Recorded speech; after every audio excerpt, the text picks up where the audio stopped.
আসসালামু আলাইকুম সুপ্রিয় 18তম এবং 19তম শিক্ষক নিবন্ধন পরীক্ষার্থী ভাই বোনেরা, আশা করি আপনারা ভালো আছেন।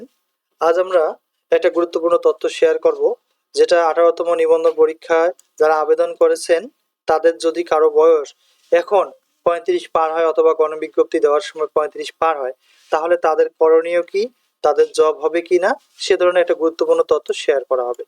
বয়সের ছাড় দেবে কি না, 35 প্লাস হলে তাদের করণীয় কি, চাকরি হওয়ার সম্ভাবনা কেমন। এখন আমরা যদি একটু খসড়া আলোচনা করি, যে 17তম নিবন্ধনের ক্ষেত্রে কিন্তু যারা আবেদন করেছিল তখন তাদের বয়স মনে করেন ছিল 33, কিন্তু যখন অর্থাৎ সার্টিফিকেট পেলো বা গণবিজ্ঞপ্তি প্রকাশ হলো তখন তাদের বয়স কিন্তু 35 প্লাস হয়েছিল। সেক্ষেত্রে কিন্তু 17তমদের অনেকেই নিয়োগ পায়নি যাদের বয়স 35 হয়েছিল। তাই 18তমরা অনেকেই টেনশনে রয়েছেন। অনেকেই আমাদের কমেন্ট করেছেন যে 35 প্লাস বয়স জব সম্পূর্ণ হতে যদি, তাহলে সমস্যা হবে কিনা।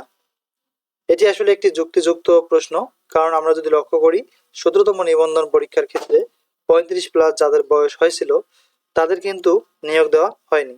তাই 18তম যাদের বয়স 35 প্লাস হয়েছে তারা কিন্তু টেনশনে রয়েছে। তবে আমরা একটা তথ্য পেয়েছি, এবার সরকারি চাকরি যেভাবে হয় ঠিক সেভাবে 18তম নিবন্ধন পরীক্ষার প্রসেস কমপ্লিট করা হবে। অর্থাৎ আপনারা জানেন যে কোনো সরকারি চাকরিতে যখন আমরা আবেদন করি তখন আমাদের বয়স যদি হয় 29, তাহলে কিন্তু চাকরির যাবতীয় কার্যাবলী শেষ হতে বয়স হয়ে যায় 35। তাও কিন্তু সরকারি চাকরিতে যোগদান করানো হয়, অর্থাৎ এখানে বয়সের ক্ষেত্রে ছাড় দেওয়া হয়। তাই আমরা যতটুকু জানতে পেরেছি যে নিবন্ধন পরীক্ষায় ঠিক তেমনই 33 বা 34 বছর বয়সে আপনারা আবেদন করেছেন, সকলেই জানি যে 35 বছর পর্যন্ত আবেদন করা যায়, কিন্তু নিয়োগ শেষ হতে দেখা যাবে যাদের বয়স 36 অথবা 37ও হতে পারে। তাই আমরা যতটুকু জানতে পেরেছি এবার এই সকল ক্ষেত্রে অবশ্যই বয়সের এবং আপনারা বয়সের ছাড় দেবে এবং আপনারা নিয়োগ পাবেন।